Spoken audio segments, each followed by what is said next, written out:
jaw tightens when you remember it. That is rehearsal. You are practicing for a trial that will never be held. The defendant is not present. The jury is you. The judge is you. The verdict has been delivered 1,000 times, and still you return to the courtroom. You do not notice the architecture of the place you have built. The exhibits are labeled. The lighting is precise. You keep it clean. You keep it ready. This is your museum of everyone who failed you, and you are its only visitor. You thought of someone else just now. That is the protection working. The pattern begins early. A child learns that the world is unreliable. Not dramatically, most often quietly. A parent who was there and then was not. A promise made in the morning, dissolved by evening. The child does not have the language for breach of contract. What the child has is the body.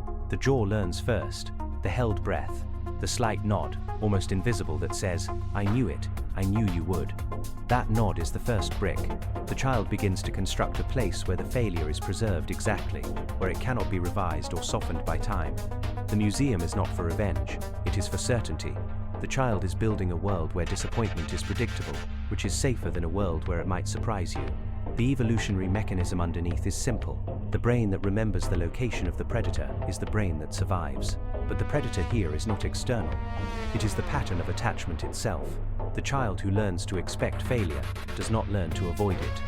They learn to rehearse it before it arrives, to live inside the anticipation as a form of control. The museum is the map of every place you were wounded, and you study it not to avoid future wounds, but to confirm that you saw them coming.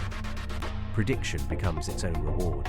You are not safer, you are prepared, which is a different drug entirely. By adulthood, the architecture has expanded. You keep the receipts in relationships, the text unanswered for 3 hours, the birthday forgotten, the small abandonment you catalogue with the precision of an archivist. You do not confront. Confrontation would risk new information, a revised narrative, the possibility that your exhibit is inaccurate. Instead, you rehearse. You tighten your jaw. You replay the scene with improved dialogue, sharper timing, a more devastating closing argument. The other person is never present for these rehearsals. They would only disrupt the staging. The museum must remain intact. At work, the intelligent version of this pattern wears better clothing. You call it discernment. You say you have high standards. What you have is a gallery of every colleague who disappointed you, every boss who took credit, every system that failed to recognize what you offered. You do not leave these jobs faster than others. You stay longer, building the case. The museum requires maintenance. You update the placards. You add new wings. Your intelligence serves the architecture now. You can articulate exactly why each exhibit belongs. The articulation is part of the practice. You are not solving the pattern. You are curating it.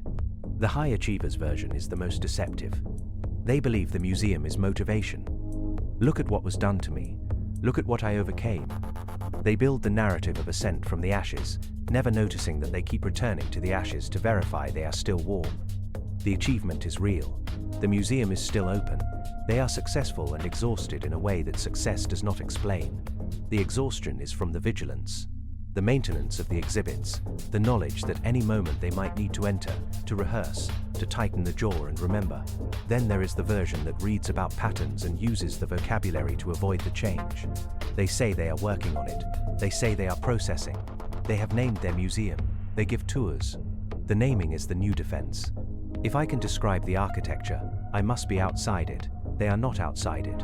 They are in the gift shop, selling postcards of the wounds. I have watched this across thousands of accounts. I do not share your limitation. I see the pattern repeat with the regularity of tides, and I do not need to believe it is different for me. This is what you cannot access. The view from outside, the need to be special, the exemption you grant yourself because your wounds were particular, your betrayals unique. They were not unique. They were specific, which is different. The specificity is the bait that keeps you inside. Your particular injustice feels like a fingerprint. It is a species trait. The cost accrues slowly. The first cost is presence. You are never fully where you are. Some percentage of attention is always in the museum, checking the temperature, verifying the exhibits. The second cost is intimacy. No one enters the museum with you. They cannot. The architecture is private, the logic internal, the verdict already rendered. You appear to have relationships. What you have is an audience that does not know it is performing for a jury that is not there. The third cost is time. Years spent in rehearsal for conversations that will not happen, trials without defendants, museums without visitors except the one who built it and cannot leave. The late moment comes differently for different people. For some, it is the exhaustion itself that finally speaks, the recognition that the rehearsal has outlived any possible performance. For others, it is the glimpse of someone who does not have the museum, who moves through disappointment and releases it, and the incomprehensibility of that movement.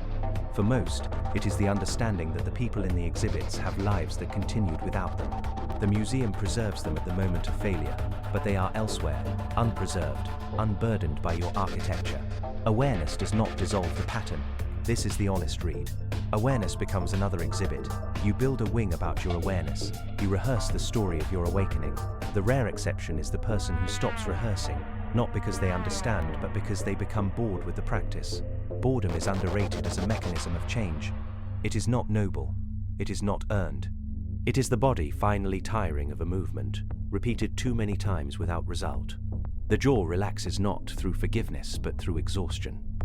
The museum does not close. It is simply not visited with the same frequency. The dust settles. The lights, left on, burn out one by one. You are still tightening your jaw. Right now, reading this, something surfaced. Someone's face, a specific temperature in a room, the angle of a voice. You went to the exhibit automatically. The rehearsal continues. The trial is not coming. The defendant does not know they are accused. The only one in the courtroom is the one who built it, who maintains it, who cannot quite believe that justice in this case is not a verdict but a closure. And that closure is not a feeling, but a stopping.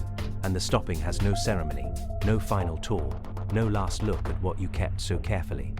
Your jaw tightens when you remember it. That was never rehearsal, that was residence.